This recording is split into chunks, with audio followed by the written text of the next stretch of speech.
Louvado seja o nome de Jesus. Cada canção que coaduna com as páginas da Bíblia revela verdades espirituais a respeito de Deus e do seu amor por nós. Essa canção, que se baseia na parábola da ovelha perdida, nos lembra que todos nós somos a ovelha perdida do aprisco de Jesus. Todos nós, sem exceção, seja pastor, diácono, diaconisa, todos nós estávamos desgarrados do rebanho, até que o amor de Deus o constrangeu a nos buscar. De maneira figurada, ele escalou montanhas, enfrentou vales, predadores, para encontrar a mim e a você. Nós estamos aqui, meus irmãos. Você está em casa, na presença de Deus, meus irmãos, porque o Senhor nos encontrou. Estávamos perdidos e fomos achados. Estávamos mortos e revivemos, diz a palavra do Senhor. Diante dessas expressões profundas que o Espírito Santo nos proporciona, eu quero convidar vocês a abrirem a Bíblia no Evangelho escrito por Lucas, capítulo 7, versículos 11 até o 16. Lucas, capítulo 7, versículos 11 até o 16. Nós iremos fazer uma abordagem sobre o tema Esperança à Vista, a penúltima mensagem da nossa série intitulada Milagres. Lucas 7, versículos 11 até o 16. Minha leitura é na Bíblia NVT, Nova Versão Transformadora, mas independente da versão bíblica que você tenha em mãos, você poderá acompanhar. Ou também, aqueles que estão presencialmente podem acompanhar no telão. Assim diz a palavra de Deus em Lucas 7, versículos 11 até o 16. Logo depois, Jesus foi com seus discípulos à cidade de Naim, e uma grande multidão o seguiu. Quando ele se aproximou da porta da cidade, estava saindo o enterro do único filho de uma viúva, e uma grande multidão da cidade o acompanhava. Quando o Senhor a viu, sentiu profunda compaixão por ela. Não chore, disse ele. Então foi até o caixão, tocou nele, e os carregadores pararam. E disse: Jovem, eu lhe digo, levante-se. O jovem que estava morto se levantou e começou a conversar. Jesus o devolveu à sua mãe. Grande temor tomou conta da multidão que louvava a Deus, dizendo: um profeta poderoso se levantou entre nós, e hoje Deus visitou o seu povo. Feche seus olhos e ore comigo, por gentileza.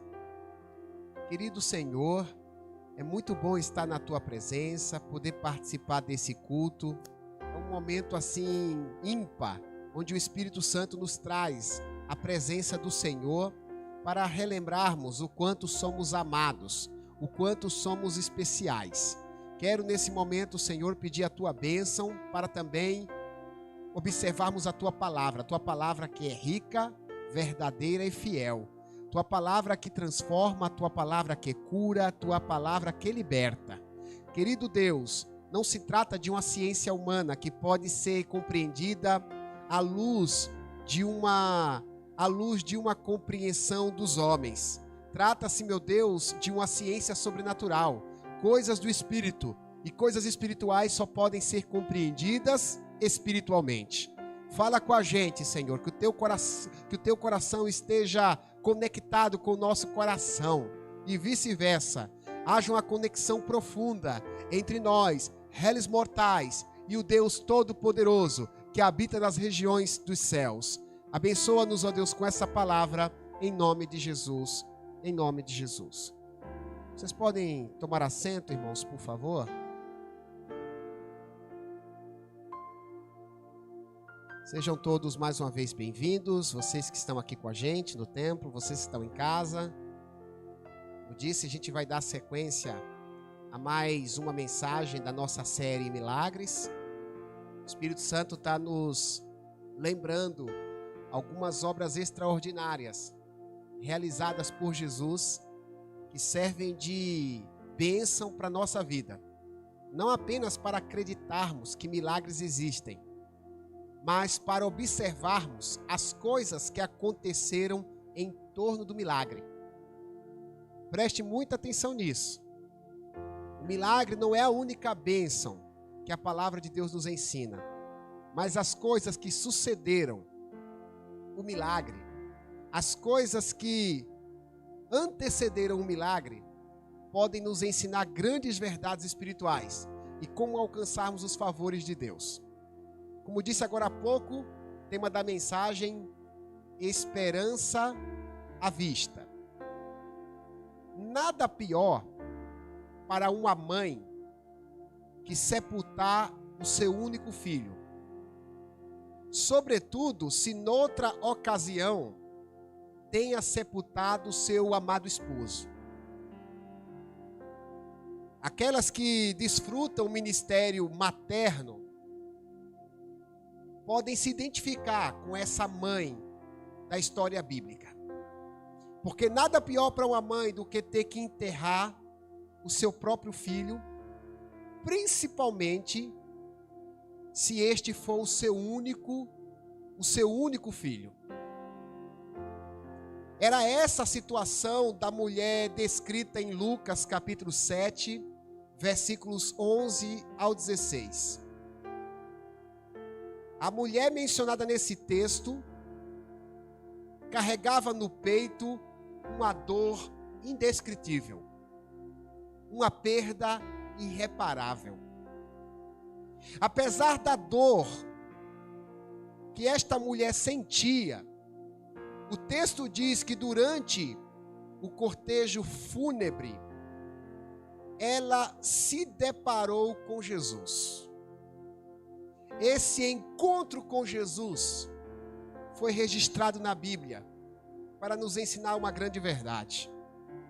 Pois a palavra afirma que o Mestre surgiu como uma esperança. Ele consolou o coração abatido daquela mãe e também ressuscitou o seu filho, lhe devolvendo com vida. As ações de Jesus nesse milagre nos apresentam lições espirituais que nos estimulam a cultivar a esperança em Deus. As ações mencionadas neste milagre nos estimulam a cultivar no nosso coração a verdadeira esperança no nosso Deus. Principalmente naqueles momentos mais críticos da vida, naqueles momentos mais complicados, nos momentos que consideramos destrutíveis. A palavra do Senhor nos ensina que existe uma esperança, que é possível haver esperança quando tudo parecer perdido. Eu convido a você a observar pelo menos duas lições que essa história nos ensina. A primeira delas diz o seguinte: ouça, Jesus está atento ao nosso sofrimento. Eu vou repetir. Jesus está atento ao nosso sofrimento. Lucas capítulo 7 apresenta uma cena, no mínimo curiosa. Duas multidões com sentimentos completamente opostos se encontram. Vocês vão perceber no texto que uma das multidões carregava tristeza, pranto e luto, pois se tratava de um funeral. Na outra multidão havia alegria, sorrisos e festa, pois o motivo do ajuntamento não era a morte de alguém. O motivo do ajuntamento dessa segunda multidão era a presença de Jesus. Meus irmãos, preste atenção nesses detalhes da Bíblia, porque esses detalhes vão fazer o seu coração acelerar de alegria. Uma multidão era de luto, tristeza e pranto. A outra multidão era de alegria, sorriso e festa. A diferença entre essas multidões não era necessariamente os sentimentos, mas era quem estava presente nelas. A multidão que não tinha Jesus estava abatida. A multidão que possuía a presença de Jesus estava em festa. Essa informação já seria suficiente para a gente acabar com a mensagem, orar e ir para casa. Sabe por quê? Porque a gente descobre com essa informação que a presença de Jesus faz toda a diferença no ambiente. A presença de Jesus faz diferença no ambiente da sua família. A presença de Jesus faz diferença no seu ambiente de trabalho. A presença de Jesus faz diferença no seu ambiente de amizades. Sabe por quê? Porque aonde Jesus está, a alegria governa. Quando Jesus está presente, a alegria é uma certeza. O livro de Salmos 16 tem um versículo que me chama muita atenção. Mais precisamente o versículo 11. O versículo 11 de Salmo 16 diz que na presença do Senhor existe fartura de alegria. Na presença de Deus não existe uma alegria momentânea, uma alegria rápida. Na presença de Deus, segundo diz Salmos 16, versículo 11, existe fartura de alegria. Sobeja a alegria de sobra na presença de Deus. Apesar de se alegrar com aqueles que se alegram, Jesus não é indiferente àqueles que sofrem. Apesar de se alegrar com aqueles que estão felizes na presença dele, Jesus não é indiferente àqueles que estão sofrendo.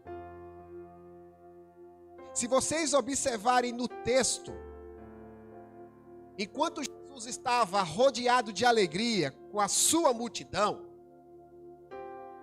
a palavra diz que Jesus observa uma mulher abatida na multidão dos deprimidos. Jesus presta atenção no sofrimento daquela viúva enlutada. O mestre não é insensível àqueles que choram. Até porque Lucas, que escreveu essa parte da Bíblia, ele consegue ler nos olhos de Jesus compaixão. Porque a palavra diz que Jesus olhou para a mulher com grande compaixão. Meus irmãos, existem diversas formas de olhares. Existem olhares altivos. Existem olhares de desprezo. Existem olhares de inveja. Mas Lucas percebe que o olhar de Jesus estava repleto de ternura. A forma como Jesus olhou para aquela mulher explicitamente declarava o quanto ele estava penalizado por aquilo que havia acontecido com ela. Meus irmãos, uma das razões pela qual Deus se fez gente e habitou entre nós foi para se identificar com as nossas fraquezas. Deus não se fez humano para saber o que a gente passa, porque Ele é onisciente. Ele sempre soube o quanto dói uma unha cravada, Ele sempre soube. Ele não precisava se encarnar. Vou me encarnar para sentir uma unha cravada. Nossa, como dói. Não. Deus sempre soube. Ele é onisciente. Mas quando Ele se encarna para passar por aquilo que eu e você passamos, é para nos transmitir a segurança de que Ele se identifica conosco. É para termos a certeza que Ele nos compreende. Mesmo nos conhecendo, Jesus se fez homem para que a sua humanidade nos permitisse compreender os seus sentimentos por nós. Via de regra, costumamos ouvir com mais confiança aqueles que têm mais experiências. O time de futebol, quando vai contratar um técnico, o primeiro requisito que se exige para um técnico de futebol é a experiência. Que tipo de experiência acadêmica ou prática o novo treinador tem? Por essa razão, Deus se fez carne. João capítulo 1 diz que no princípio, Jesus, o Verbo, estava com Deus. No princípio era o Verbo, Jesus, e o Verbo estava com Deus, e o Verbo era Deus, mas o Verbo se fez carne, habitou entre nós. Habitou entre nós cheio de graça e de verdade.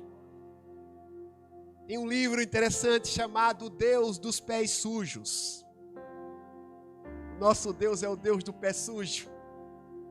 É o Deus que não precisava de pé, mas pôs um pé em si quando se encarnou para sujar o pé por nós.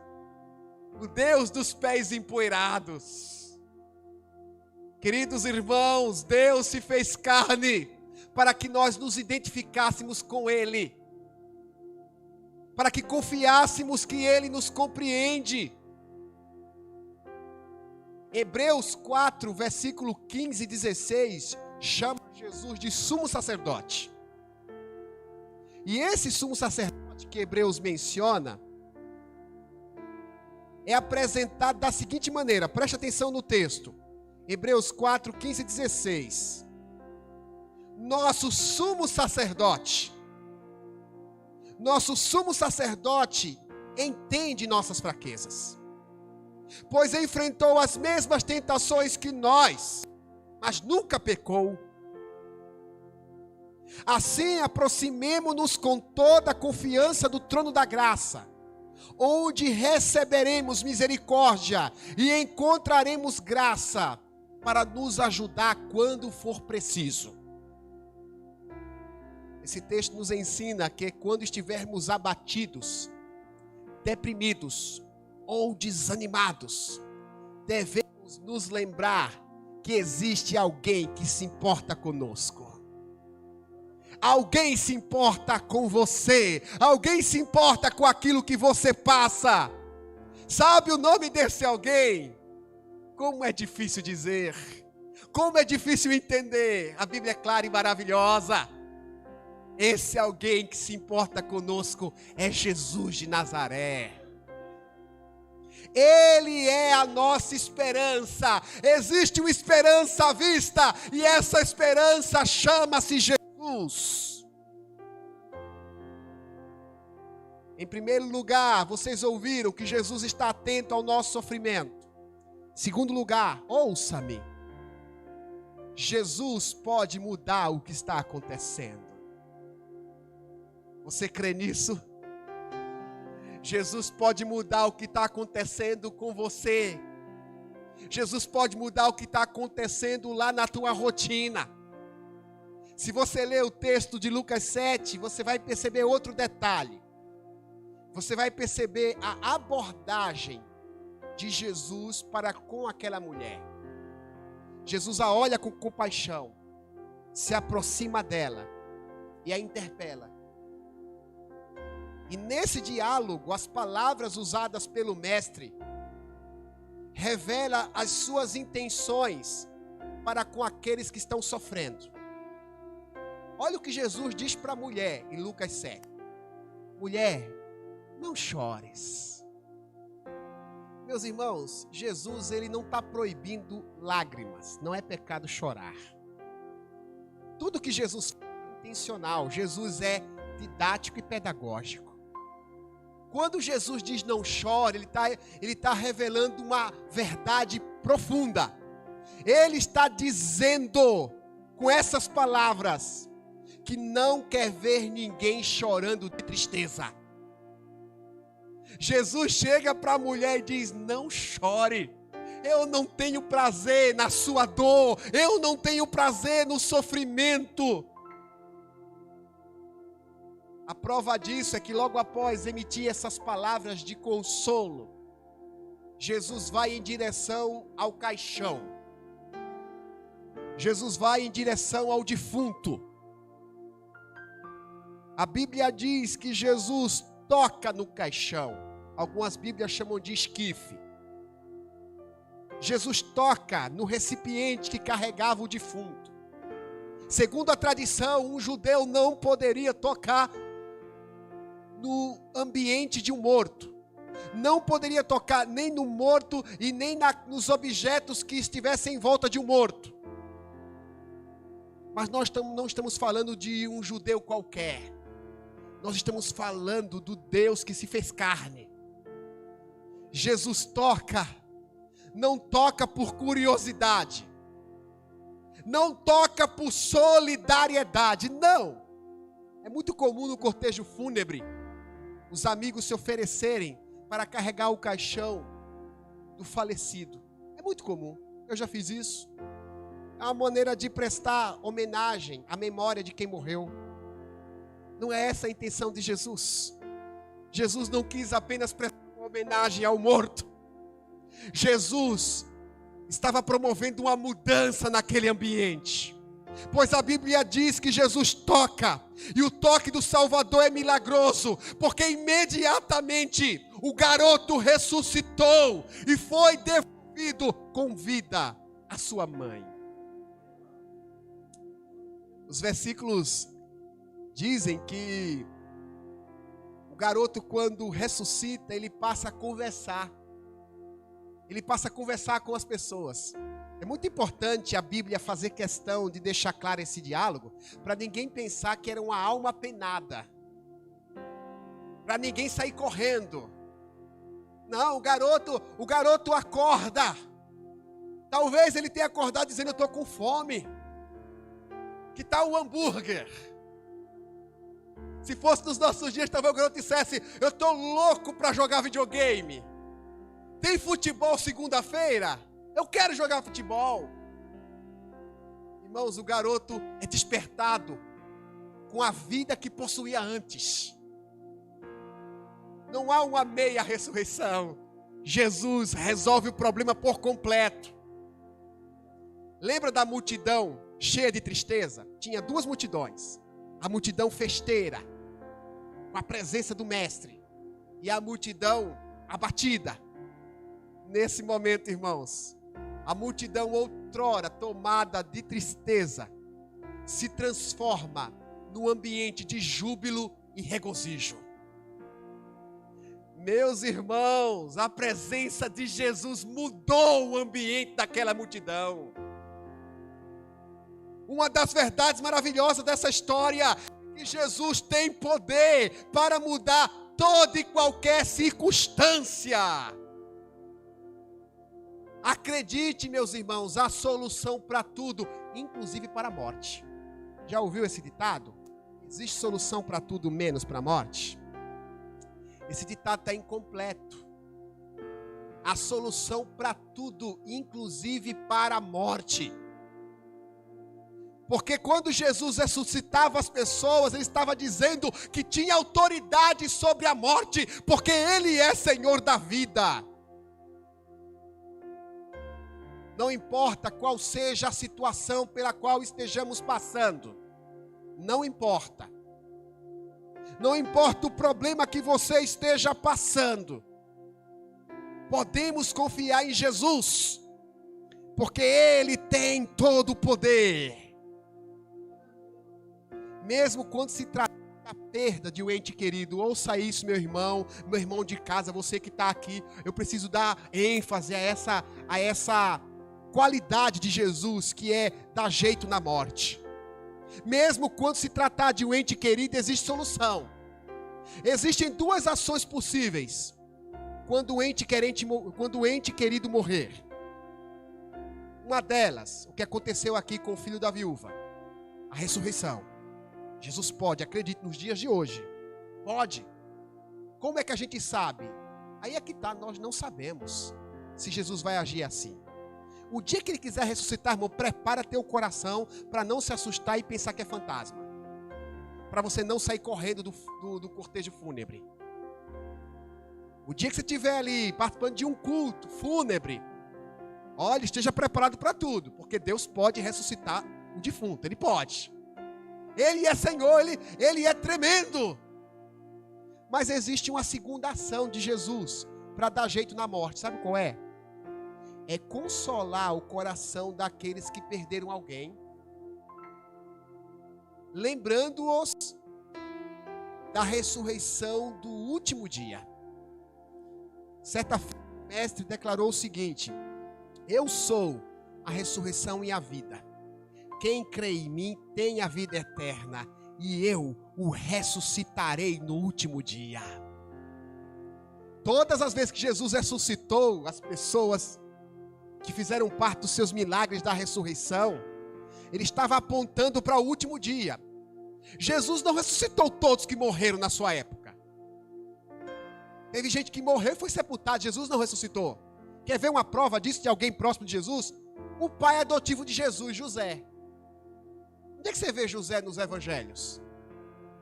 Tudo indica que José morreu na adolescência de Jesus. E por que Jesus não ressuscitou o pai? Porque a ressurreição faz parte de um plano de Deus. E algumas pessoas, elas só vão ressuscitar no último dia. E sabe como Jesus provou que o último dia vai ter ressurreição? Ele provou ressuscitando pessoas. Ele provou ressuscitando pessoas. O mestre pode confortar aqueles que perderam alguém. Se você perdeu alguém, fique tranquilo. Tem um dia reservado para a grande ressurreição.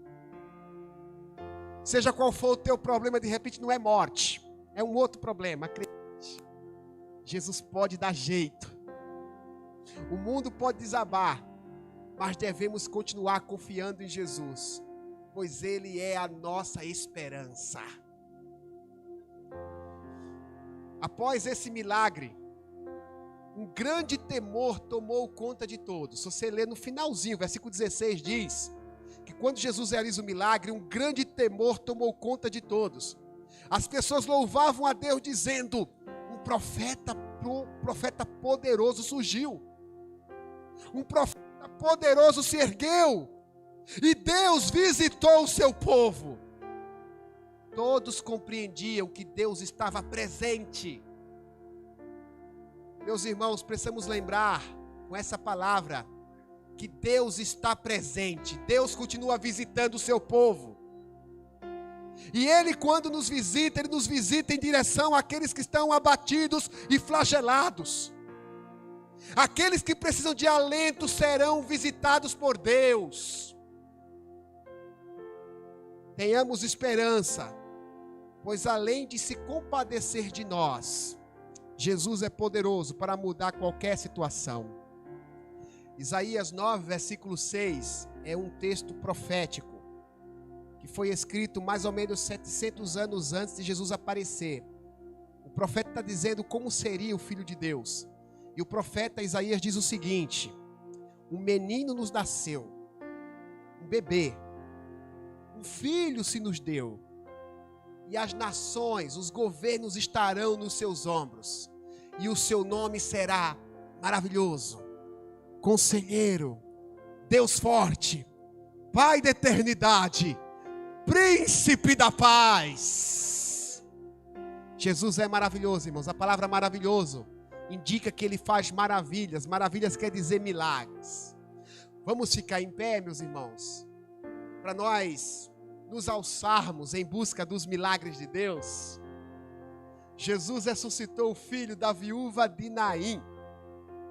Ele continua devolvendo a alegria ao coração daqueles que perderam o motivo para serem felizes. Talvez você se sinta como essa viúva: eu não tenho motivo para ser feliz. Talvez a multidão figurada que você pertence é uma multidão de tristeza, uma multidão de luto, uma multidão deprimida. Mas hoje essa multidão da qual você faz parte se deparou com a multidão onde Jesus se faz presente.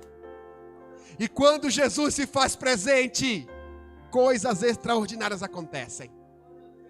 Eu estarei orando por vocês, orando pelo pessoal de casa. Seus pedidos de oração é o momento, você de casa, você aqui, colocá-los diante de Deus. Fala para Deus. A gente tem tanta fantasia sobre pedidos, sobre coisas que gostaríamos, né? Inventaram até um gênio da lâmpada, onde você esfrega e tem 3 pedidos. Você não precisa cultivar a sua fantasia com o gênio da lâmpada, porque as coisas que você necessita, você não precisa de uma lâmpada mágica para que de fato elas ocorram com você. As coisas que você precisa, a Bíblia diz: tudo o que pedirdes em oração crendo, recebereis. Se pedirmos segundo a sua vontade, a vontade de Deus, porque tem um filtro, até para você não ficar ansioso demais. Você pede tudo, mas fica tranquilo que tem filtro. Quando for coisa ruim, Deus não te dá. Sabe quando o filho pede coisa que faz mal para ele e o pai não dá? O filho na hora não entende, mas Deus dá mas o pai dá o que ele de fato precisa. Deus vai dar aquilo que você precisa. Vamos orar ao Senhor crendo no Deus de milagres? Senhor, nesse momento eu quero orar mais uma vez com os meus irmãos. Eu quero apresentar as suas lutas, as suas crises e os seus problemas. Porque quando nós estamos na casa de Deus, nós nos deparamos com uma multidão, com a presença de Jesus. Nós temos, ó Deus, nossas adversidades, nossas problemáticas, nossas crises. Mas Jesus é aquele que se compadece de nós. Assim como a viúva de Naim, ela teve uma mudança radical na sua vida. O Senhor também pode promover mudanças na nossa vida. O Senhor pode curar, o Senhor pode devolver vida. E nós clamamos ao Senhor, clamamos ao Rei do Universo, clamamos ao Filho de Deus, aquele que era, aquele que é e aquele que há de vir, para que os nossos problemas sejam resolvidos em Deus. Mas não estamos aqui, meu Deus, apenas para que nossas dificuldades sejam resolvidas. Estamos aqui também para aprendermos com a Tua Palavra, para crescermos na presença de Deus. Sim, meu Senhor, nos ajude a crescer em graça e em conhecimento do Filho de Deus. Estimula-nos, ó Deus, a nossa fé, para que possamos ter esperança em tudo que enfrentamos na vida. Sim, meu Deus, em nome de Jesus, nós cremos, Senhor, nas Tuas bênçãos, e cremos que o Senhor é Deus poderoso, e vai abençoar os que estão em casa, vai abençoar os que estão conosco aqui no templo, porque Ele é fiel, porque o Seu nome é maravilhoso, Conselheiro, Deus forte, Pai da eternidade, Príncipe da paz. Em nome de Jesus. Amém, amém e amém.